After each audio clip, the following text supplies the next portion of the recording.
오늘 이 시간 하나님께서 주시는 말씀은 사도행전 16장 16절로부터 32절의 말씀입니다.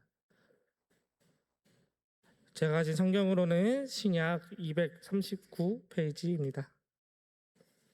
오늘 하나님께서 우리에게 주시는 말씀은 사도행전 16장 16절로부터 32절의 말씀입니다.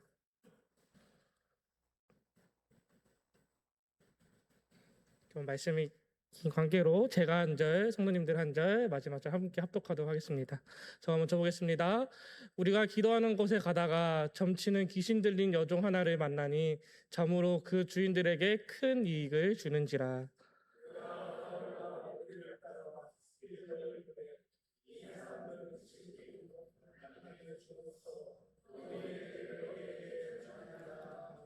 이같이 여러 날 하는지라. 바울이 심히 괴로워하여 돌이켜 그 귀신에게 이르되 예수 그리스도의 이름으로 내가 내게 명하노니 그에게서 나오라 하니 귀신이 즉시 나오니라.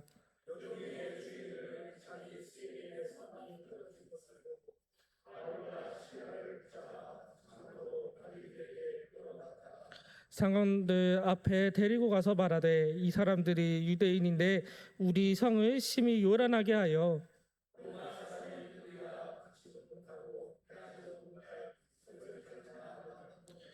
우리가 일제일이나 고발하니 상관들이 옷을 찢어 벗기고 매로 치라 하여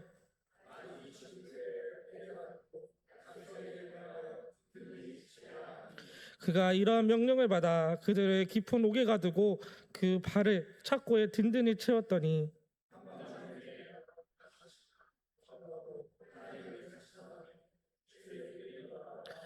이에 갑자기 큰 지진이 나서 옥터가 움직이고 문이 곧 다 열리며 모든 사람을 메인 것이 다 벗어진지야.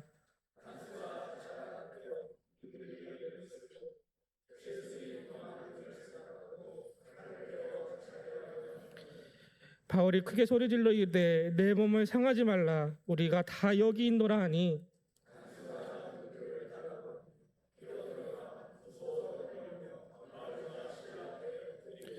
그들을 데리고 나가 이르되 선생들이여 내가 어떻게 하여야 구원을 받으리까 하거늘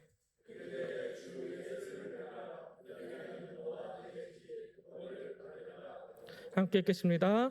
주의 말씀을 그 사람과 그 집에 있는 모든 사람에게 전하더라. 아멘. 자, 오늘 말씀에 들어가기 전에 퀴즈를 먼저 한번 내보려고 합니다. 제가 이제 앞에 단어를 얘기하면 이제 뒤에 따라오는 단어를 같이 얘기해 주시면 되는데요. 자, 한번 연습해 보겠습니다. 예수 하면 뭐가 뒤에 따라올까요? 예수? 그렇죠. 예수 그리스도. 잘하시는데요. 자, 그럼 한번 더 해볼까요? 천한 성김에 다 맞히십니다.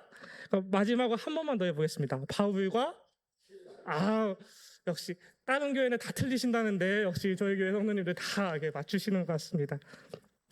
근데 제가 왜 이게 말씀 시작 전에 이렇게 귀여운 퀴즈를 냈을까요? 아마 바로 제가 사람의 이 특성을 알려드리려고 이 퀴즈를 냈습니다. 성도 여러분, 우리가 세상에는 우리 인간이 동물과 다른 이유가 이것 때문이라고 합니다. 혹시 뭔지 아십니까? 그렇죠. 네, 생각하는 동물, 바로 사회적 동물이라는 겁니다. 바로 혼자 사는 것이 아니라 서로 상호작용하면서 지내는 동물이라는 것입니다. 그렇습니다. 우리는 살아가면서 혼자 살아가지 않고 누군가 함께 끊임없이 호흡하면서 살아가게 됩니다. 그래서 우리가 지금 옆에 누군가 있다는 것, 그 사실만으로 우리는 또 큰 힘을 얻어 또 예배를 드리게 됩니다. 아마 여기 모든 분들, 여기 계신 모든 성도님들도 그 생각을 하시겠지만, 저도 이렇게 벌써 이제 수십 번 이제 이 강단에서 이제 성도님들과 이렇게 말씀을 나누는데, 항상 드는 생각이 이렇게 성도님들과 함께 동역할 수 있다는 것이 또 얼마나 기쁜 일이고, 또 함께 이렇게 신앙생활을 함께 할 수 있다는 것이 얼마나 기쁜 일인지 모르겠습니다. 제가 한번 최근에 날짜를 세봤습니다. 제가 여기 이제 부임한 지 얼마 됐는지 보니까 오늘 924일이 됐습니다. 벌써 되게 짧게 있었던 것 같은데 벌써 이제 900일이라는 이제 시간이 지났는데 저 얼마나 날마다 저는 이제 성도님들과 함께할 수 있음이 얼마나 기쁨인지를 느끼고 있습니다. 그래서 제가 이 시간 이렇게 서로 한번 옆에 서로 한번 바라봐 볼까요? 서로 예, 옆에 없으시면 이제 뒤도 한번 바라보시고 이렇게 인사했으면 좋겠습니다. 옆에 있어 주셔서 또 나의 힘이 되어 주셔서 감사합니다. 인사해볼까요? 예, 옆에 있어 주셔서 나의 힘이 되어 주셔서 감사합니다. 그다음에 한 번 더 인사해볼까요? 하나님이 우리의 힘이 되어 주십니다. 하나님이 우리의 힘이 되어 주십니다. 감사합니다.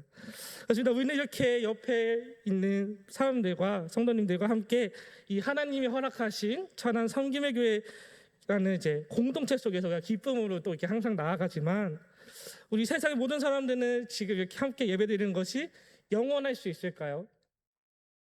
영원할 수 있을까요? 이 땅에서는 영원할 수가 없습니다.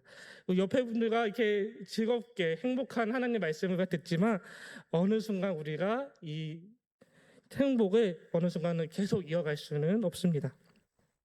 그래서 제가 이번 주 영상을 하나 좀 이제 보게 되었는데요. 이 진리를 조금 제가 깨닫는 시간이 되었습니다. 저도 아멘 아멘 했다길래 목사님이신가 소했는데 아마 집사님이지 않으셨을까 싶습니다. 제목만 보면 처음에 보면 뭐 제목이 저래 아마 그랬을 수도 있지만 참 내용을 보면은 웃기기도 하면서도 참으로 좀 슬픈 사연입니다. 영상에 보셨듯이 이 남편과 사별한 후에 얼마나 보고 싶었으면은 만져보고 싶다고 이렇게 얘기를 했을까요? 그렇지만 오늘 영상에서 봤던 것처럼 그 그리움에 힘들어하지만 또 하나님께서는 저 지사님에게도 교회라는 공동체를 통해서 또 그 어려움과 힘듦을 이겨나가게 해주고 있습니다. 그리고 또 하나님만을 바라보면서 또 이겨나갈 수 있게끔 또 해주고 있습니다. 그렇습니다. 우리의 삶은 당연한 것이 아닌 것처럼 누군가와 함께 할 수 있다는 것도 우리가 당연한 것이 아닙니다. 그래서 오늘 이 시간에 우리가 이렇게 함께 옆에서 함께 예배드릴 수 있음이 얼마나 기쁘고 소중한 시간인지를 깨닫는 저와 여러분이 되시기를 주님의 이름으로 축복합니다. 그리고 또 오늘 말씀 또 다른 진리, 하나님만으로 충만한 삶, 성령 충만한 삶에 대해서 오늘 또 함께 깊이 나누는 시간이 되길 원합니다. 오늘 말씀 속에 혹시 주인공이 누구입니까? 바울과 실라입니다. 이 바울과 실라는 오늘 말씀에 보면 하나님의 말씀을 전하다가 고난을 받았습니다. 근데 우리 인간의 생각으로는 이 고난이라면 무너지고 쓰러지는 것이 당연한 것 같은데 그럼에도 불구하고 이들은 오히려 기쁨과 행복으로 우리가 생각하는 세상의 흐름과는 반대로 나아갔던 인물들이 바로 이 바울과 실라였습니다. 우리가 자주 함께하는 찬양 중에 내 평생 가는 길이라는 찬송 혹시 아십니까? 네. 이 가사가 어떻습니까? 내 평생 가는 길 순탄하여 늘 잔잔한 강 같은지 큰 풍파로 무섭고 어렵든지 나의 영혼은 늘 편하다. 내 영혼 평안해 내 영혼 평안해 라는 가사입니다. 이 찬양 가사만 보면은 이 작곡가가 굉장히 은혜로운 삶을 살았을 것 같습니다. 아무 일도 없이 살았을 것 같습니다. 그렇지만 이 찬양을 작사한 작가의 삶을 보면은 그렇지 않았다는 것을 우리는 또 깨닫게 되어집니다. 이 찬송가의 작사가는 19세기에 미국의 신실한 크리스천이자 성공한 변호사였던 호레이시오 스펠포드 교수의 이야기입니다. 이 호레이시오 스펠포드 교수는 1811년에 시카고에서 일어난 대화재로 인해서 순식간에 전 재산을 잃게 되어집니다. 그래서 이제 모든 재산이 잃었던 낙심 가운데 이 스펠포드 교수는 잠시나마 가족들 먼저 휴식을 취하라고 아내와 딸을 먼저 프랑스행 여객선에 태워 보내게 되어집니다. 근데 참으로 이게 사람들이 이런 얘기를 하죠. 악재는 연달아 일어난다. 어떻게 악재는 연달아 또 일어나는 것인지 여객선이 출발한 지 얼마 되지 않아 또 청천벽력 같은 소식이 들려오게 됩니다. 바로 그 배가 바다 한가운데서 다른 배와 충돌하게 돼서 침몰했다는 소식이었습니다. 그래서 이 사고로 인해 눈에 넣어도 아프지 않을 4명의 자녀들이 모두 익사를 하게 되고 아내만 겨우 살아남았다는 소식을 듣게 되어집니다. 모든 재산을 잃어버린 것도 굉장히 힘들고 어려운 일인데 가장 사랑하는 자식들을 또 한순간 잃고 홀로 남겨진 스펠포드 교수, 아마도 말로 할 수 없는 상실감과 절망 속에 그 감옥에 갇히게 되었을 것입니다. 재산과 자녀 모든 것을 잃어버렸기 때문이죠. 그 후에 이 교수는 살아남은 이제 아내라도 만나기 위해서 이제 그 배를 타고 그 사고 났던 해역을 지나가게 되어집니다. 이렇게 배를 타고 한참 가던 중에 갑자기 선장이 이 교수에게 와서 이야기합니다. 지금 이 아래가 따님들이 잠긴 바다입니다. 이렇게 이야기를 했답니다. 그 말을 들었을 때 얼마나 가슴이 비참하게 찢어졌겠습니까? 생각 안 하고 싶어도 생각이 날 수밖에 없지 않겠습니까? 그래서 이 칠흑 같은 어두운 밤중에 그 깊은 바다를 바라보면서 스패포드 교수는 밤새도록 피눈물을 흘리며 이렇게 기도합니다. 하나님, 왜 나에게 이러한 시련을 주십니까? 그런데 참으로 신기한 것은 그 크나큰 고통의 한밤중에 성령님께서 그의 마음에 세상이 줄 수 없는 평안함을 부어 주셨습니다. 그 성령님의 평안함을 경험한 이 스패포드 교수에게 이러한 마음이 들었습니다. 사람은 떠나고 사방은 어두우나 주님이 지금 나와 함께하고 계시는구나. 그리고 그 순간 그가 눈물로 적어 내려간 그 고백이 오늘 이야기한 찬송가 413장 내용 평안해입니다. 내 평생 가는 길 순탄하여 늘 잔잔한 강 같은지 큰 풍파로 무섭고 어렵든지 내 영혼 평안해. 사랑하는 천안 성김의 교회 성도 여러분, 자식을 다 잃고 재산을 다 잃은 이 아버지가 어떻게 내 영혼이 평안하다라고 이야기를 하겠습니까? 우리 인간의 생각으로는 이해할 수도 없습니다. 아마 저도 주변에 이제 자녀를 먼저 보낸 이제 선생님들도 있고 지사님들도 계시지만 정말 그 장례식장 가면은 볼 수가 없습니다. 그런 것처럼 이 자녀를 보내고 나서 평안할 수 있다는 것은 정말 말도 안 되는 일입니다. 그러나 오직 성령 충만하여 내 안에 예수 그리스도가 가득할 때 우리는 비로소 그 고통을 이겨낼 줄 믿습니다. 그렇습니다. 오늘 말씀 속에서도 우리는 이 앞에 스패포드 교수의 이야기처럼 말도 안 되는 상황에 처해 있는 바울과 실라를 마주하게 됩니다. 오늘 말씀의 내용을 보면 귀신 들려 고통받던 여종의 몸에서 귀신을 내쫓아준, 어찌 보면 상을 받아야 할지도 모를 이 두 사람이 오히려 억울한 고발로 인해 감옥에 갇히는 내용으로 오늘 말씀이 시작되어집니다. 아니, 이 여종의 귀신을 쫓아준 것만으로도 감사한 일인데 왜 이런 일이 일어날 걸까요? 그리고 우리 생각으로는 이 주인이 더 잘해줘야 될 것 같은데 왜 화를 낸 것일까요? 우리가 이 이야기를 16절 말씀을 통해 그 이유를 우리가 알 수 있습니다. 우리 함께 16절 다시 한번 보기 원하는데요. 16절 함께 합독해 보겠습니다. 시작.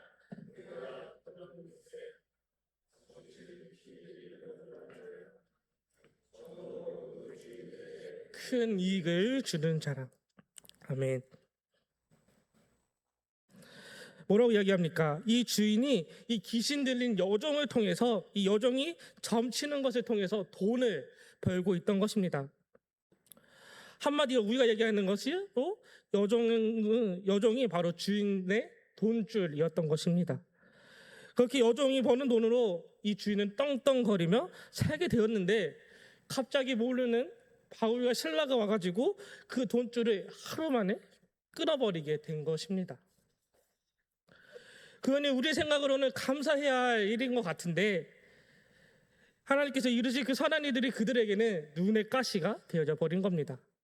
그래서 오늘 19절 말씀을 보면 그 주인들이 자기의 수익의 소망이 끊어진 것을 보고 바울과 실라를 붙잡아 장터로 관리들에게 끌어갔다라고 이야기합니다. 그리고 그렇게 끌고 가서 말도 안 되는 이유로 이들에게 죄를 뒤집어 씌우고 옷을 찢고 크게 매를 때린 뒤 감옥에 가두었습니다. 심지어 발에는 착고까지 든든히 채웠다라고 이야기합니다. 혹시 착고가 뭔지 아십니까?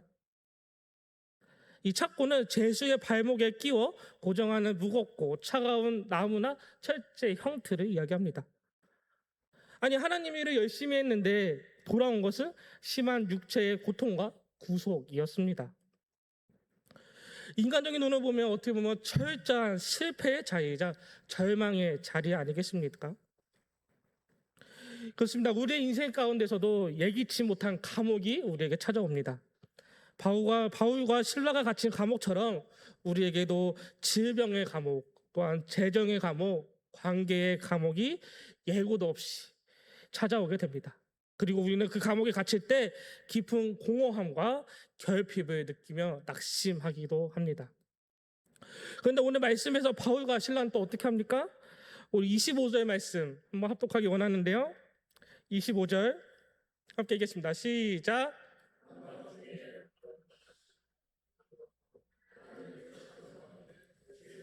됐더라. 아멘. 그렇습니다. 바울과 신라는 그 어두운 차가운 감옥 속에서 우리의 생각처럼 원망하고 사는 것이 아니라 오히려 찬송하였습니다. 기도하고 하나님을 찬양했다고 나옵니다. 어떻게 이게 쉬운 일일까요? 절대 쉽지 않은 일입니다. 온몸은 매를 맞고 찢어지고 발은 묶여 있는데 어떻게 그 사이에서 찬송이 나오겠습니까? 근데 그들은 찬송했습니다. 그렇다면 이 바울과 신라 이 일이 어떻게 가능했을까요? 바로 그들은 환경에 지배당하는 자가 아니라 성령 충만한 자들이었기 때문에 이 모든 것을 이겨낼 수 있었던 줄을 믿습니다. 사랑하는 성도 여러분, 그렇다면 우리가 성령 충만한 사람은 구체적으로 어떠한 삶을 살아갑니까? 세상의 조건이 아니라 오직 내 안에 예수 그리스도로 가득 찬 사람에게는 또 어떠한 능력이 나타날까요? 오늘 말씀을 통해 성령 충만한 삶이 가진 4가지 영적 비밀을 발견하고자 합니다. 첫 번째로 성령 충만한 사람은 세상에서 무명이어도 공허하지 않은 삶을 살아갑니다. 오늘 본문을 묵상해 보면 이 빌립보라는 낯선 땅 깊은 감옥에서 바울과 신라는 철저히 소외된 무명인이었습니다. 아무도 모르는 그곳에서 갇힌 그들, 알아주는 사람도 없고 대접해주는 사람도 없었습니다. 오히려 박해하고 공격하기에 쓰였습니다. 여러분 한번 상상해 보십시오. 하나님의 일을 열심히 했는데 돌아온 결과가 이름도 없는 낯선 땅의 차가운 감옥바닥이고 사방이 나를 향한 공격뿐이라면 또 얼마나 비참하고 공허하겠습니다.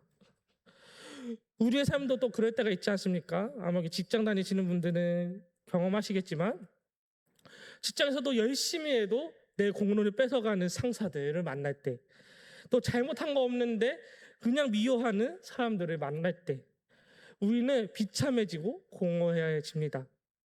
이 세상은 끊임없이 우리의 이름을 세상에 알리라고, 그래야 가치 있는 인생이라고 유혹합니다. 그래서 내 이름이 빛나지 않으면 우리는 또 금세 공허해지기도 합니다. 그러나 우리처럼 성령 충만한 사람들은 무명이어도 공허하지 않습니다. 왜 그렇습니까? 세상의 인정보다 비교할 수 없이 크신 예수님이 우리 안에 계시고 주님 한 분만으로 완벽히 우리는 만족하기 때문입니다. 그리고 바울과 신라에게는 바로 이 예수 안에 만족이 있었기 때문에 그 어둡고 외로운 무명의 감옥 안에서도 당당히 찬송을 부를 수 있었습니다. 두 번째, 성령 충만한 사람은 가난하여도 부족하지 않은 삶을 살아갑니다.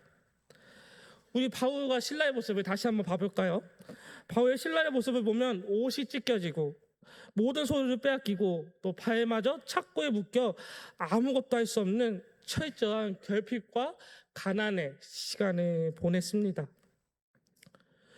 그동안 잘 지내다가 예수님을 전하는 그것 때문에 가장 가난한 자가 되어져 버린 것입니다. 우리도 선하게 살려고 항상 몸부림치는데 어느 순간 재정의 어려움에 빠지거나 물질이 아니어도 마음의 깊은 영적인 가난이 찾아올 때가 있습니다. 그리고 그럴 때 우리는 하나님을 원망하기도 합니다. 그러나 오늘 말씀에서 우리에게 이야기합니다. 환경은 가난할지라도 우리의 영혼은 가장 부유할 수 있다고 말이죠. 바울과 신라의 모습을 보십시오. 그들의 육신은 착고에 매어 아무것도 없는 처지였지만 영적으로는 하늘의 모든 신령한 복을 소유한 가장 부유한 자들이었습니다. 이게 어떻게 가능할까요? 바로 내 안에 계신 예수님이 나의 전부가 되기 때문입니다. 내 주머니가 비어있고 내 환경이 가난해도 부족하지 않은 이유는 예수 안에 참된 부요가 있기 때문입니다. 그렇기 때문에 예수로 충만하면 그 감옥도 최고의 예배당이 되고 우리는 가장 부요한 삶을 살아갈 수 있습니다. 셋째로, 성령 충만한 사람은 고난 중에도 넉넉히 견뎌내는 삶을 살아갑니다. 바울과 실라가 당한 고난은 죄의 대가가 아닌 하나님의 뜻에 따르다 만난 억울한 고난이었습니다. 낙심하고 원망할 법한 그런 이 상황이었습니다. 그러나 그들은 하나님을 신뢰했습니다. 어떻게 그럴 수 있었을까요? 그들은 하나님 사전에는 우연과 실수가 없으며 이 감옥의 고난의 이면에 하나님의 선하시고 완벽한 계획이 작동하고 있음을 성령 안에서 믿었기 때문입니다. 우리의 인생은 롤러코스터와 같아서 끝을 알 수 없는 고난의 터널로 빠져들어갈 때가 우리가 있습니다. 또 헤어나올 수 없는 어려움에 또 우리가 빠질 때가 있습니다. 그럴 때마다 오늘 말씀은 우리에게 이렇게 선포합니다. 고난 중에 계십니까? 원망을 멈추고 신실하신 하나님의 계획하심을 신뢰하십시오. 성령 충만은 고난이 없어지는 것이 아니라 고난 중에도 주님의 일하심을 바라보는 눈이 열리는 것인 줄 믿습니다. 마지막으로 네 번째로, 성령 충만한 사람은 실패해도 다시 일어날 수 있는 삶을 살아갑니다. 오늘 말씀을 보면 큰 지진이 나고 옥문이 열렸을 때 간수는 죄수들이 도망친 줄 알고 자결을 하려고 칼을 뽑아듭니다. 당시 로마법에 따르면 이 죄수를 놓친 간수들은 대신 죽어야 했기 때문에 이 간수는 세상의 기준에 철저한 실패와 파멸 속에 스스로 목숨을 끊으려고 했습니다. 그런데 그때 바울이 이렇게 외칩니다. 우리가 다 여기 있다. 우리의 생각으로는 옥문이 열렸으니 빨리 도망쳐서 저 멀리 가야 될 것 같은데 바울은 도망가지 않습니다. 왜요? 바울은 환경에 쫓겨다니는 패배자가 아니었기 때문입니다. 십자가로 이미 세상을 이기신 주님이 함께 하셨기 때문에 위기 앞에서도 상황을 주도하는 당당한 승리자로 서 있을 수 있던 겁니다. 세상이 우리를 향해 실패했다고 말할 때가 있습니다. 여리는 좌절로 인해 내가 과연 다시 일어날 수 있을까 두려워질 때가 우리가 또 있습니다. 그러나 오늘 말씀을 통해 기억하십시오. 우리는 다시 일어날 수 있습니다. 왜요? 이미 승리하신 예수 그리스도가 우리 안에 계시기 때문입니다. 주님께서 승리하셨기 때문에 우리는 승리할 수 있습니다. 이렇게 우리가 성령 충만한 삶을 살아갈 때 또 우리 하나님께서는 우리를 통해서 또 새로운 구원의 일을 또 시작하십니다. 바울과 실라는 감옥 안에서 원망 대신 만족과 부요와 승리를 선포하며 찬송할 때 그 모습을 곁에서 지켜본 간수가 그들 앞에 무릎을 꿇습니다. 그리고 이렇게 고백합니다. 내가 어떻게 하여야 구원을 받으리이까? 그리고 그때 성경의 역사상 가장 위대한 복음의 선포가 이루어집니다. 주 예수를 믿으라. 그리하면 너와 내 집이 구원을 받으리라. 아멘. 그 밤에 간수와 그 온 집안이 예수를 믿고 크게 기뻐하며 구원의 잔치를 베풀었습니다. 바로 그 감옥이 변하여 천국의 잔치집이 된 것입니다. 말씀했습니다. 사랑하는 천안 성김의교회 성도 여러분, 오늘 여러분을 묻고 있는 인생의 감옥은 무엇입니까? 무엇 때문에 공허하고 또 무엇 때문에 낙심하고 계십니까? 성령 충만한 것은 내 환경이 당장 변하고 감옥 문이 열리는 것만을 의미하지는 않습니다. 진짜 성령 충만은 감옥 안에서도, 그 어려운 고통 안에서도 내 안에 계신 예수님 한 분만으로 만족하고 부요하며 주의 계획을 믿고 승리를 선포하는 삶입니다. 우리가 그렇게 예수로 가득 차서 인생의 한밤중에 찬송을 터뜨릴 때 우리를 묶고 있던 모두 메인 것과 착고들이 풀어지고 우리 주변에 갇힌 영혼들이 살아나는 역사가 일어날 줄 믿습니다. 그런 성령 충만한 삶을 살아내는 저와 여러분 되시기를 주님으로 간절히 축원합니다. 그리고 또 우리 성령 충만을 받은 우리 다음 세대들이 이제 우리 여름 사역 있지 않습니까? 다음 세대들이 그 성령한 충만한 삶을 살 수 있도록 그걸 경험할 수 있도록 함께 기도로 동역 부탁드립니다.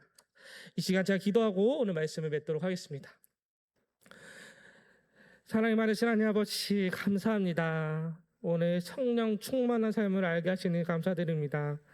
성령 충만한 삶으로 우리의 일이 해결되는 것은 아니지만 그 가운데서도 어려운 고난 가운데서도 성령 충만함으로 이겨나가는 하나님 그 힘을 더하여 주시옵소서. 또 우리 모든 성도님들 하나님 한 명 한 명 찾아가 주셔서 그런 성령 충만한 삶으로 날마다 승리하며 살아갈 수 있도록 하나님께서 함께하여 주시옵소서. 이 모든 말씀 사랑이 많으신 우리 주 예수 그리스도 이름으로 기도합니다. 아멘.